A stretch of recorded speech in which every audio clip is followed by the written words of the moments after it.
good day. My name is Teresa C. and I will be your teacher from now. The topic that I will be discussing is lesson 18. This lesson helps you for a better understanding about machine shorthand. You don't need to be afraid when doing this lesson. All you need to do is understand and enjoy every topic that I will be discussing.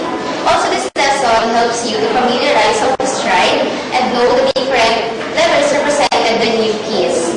The initial F and the final F. You will also learn additional consonant compounds like FR, FL, and final FS.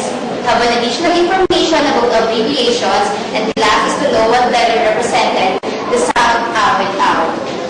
These lessons help you to identify the different letters used to represent the new keys, initial F and final F. Familiarize with the different abbreviations, discuss the new consonant compounds, FR, FL, and final FS. Don't be afraid and try to practice it after our discussions. Our new topics, the initial F and the final F. Initial F is represented by PP. You press PP by using your left ring and index and middle finger. You'll practice it, for example, the word face.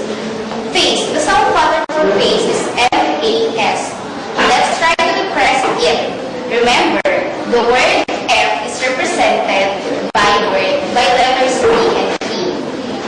Try to practice face. F, A, and S. Final F. Final F is written by the right index finger. Try to practice the word same. The sound pattern for word same is S-A-P. Try to press it. S, vowel A, and the final F. After you learn the new keys, initial F and final F, we will go on to the new consonant compounds, the FR, FL, and final FS. FR is written by the left ring, middle will go to the new consonant compounds, FL.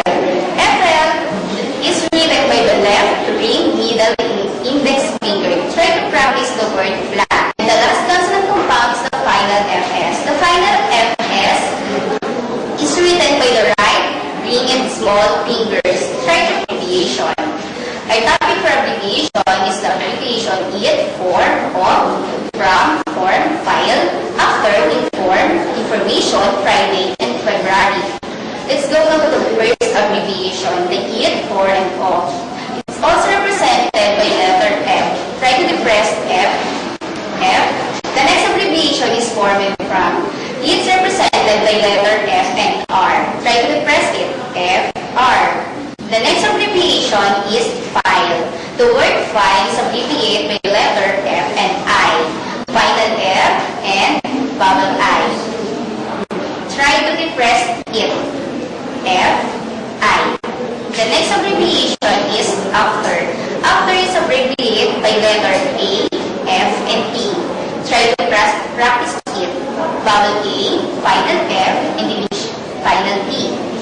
Next abbreviation is inform, information. The inform information is abbreviated letter N, F, R. Try to practice it. N. Remember, in your previous lesson, the initial N is represented by letter T, PH. Try to practice inform information. N, F, R. Friday. The abbreviation Friday is abbreviated by letter F, R, and I. Try to practice it. F, R,